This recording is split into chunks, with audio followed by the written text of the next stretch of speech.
सदलगा नगरपालिका आणि एनडीआरएफ जवान यांच्या संयुक्त कामगिरीनं सदलगा शहराच्या आठवडाभर खंडित झालेला पाणी पुरवठा पूर्ववत सुरू। चिकोडी तालुक्यातील सदलगा या शहराजवळ वाहणाऱ्या दूधगंगा नदीला यावर्षीही नेहमीप्रमाणे खूपच मोठा पूर आला असून सदलगा शहरास पाणी पुरवठा करणारी नदी किनाऱ्याजवळील यंत्रणा महापुराच्या पाण्यात वेढली गेल्यानं व आठवडाभर कामगार संपर्क नसल्यानं बंद स्थितीत होती। यामुळे शहरातील नागरिकांचे पाणी वाचून हाल होत होते। ही बाब एनडीआरएफ व सदलगा शहरातील नगरपालिका आणि कार्यकर्ते यांनी राबवलेल्या मोहिमेमुळे आज यशस्वी झाली।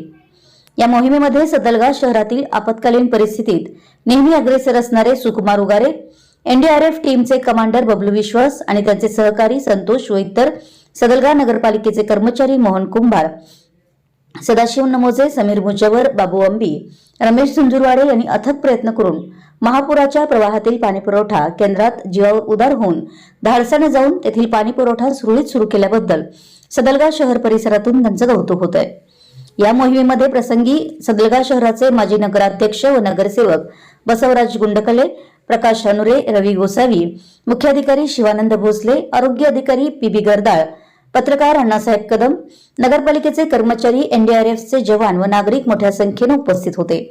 सदलगा शहर प्रतिनिधी अण्णासाहेब कदम।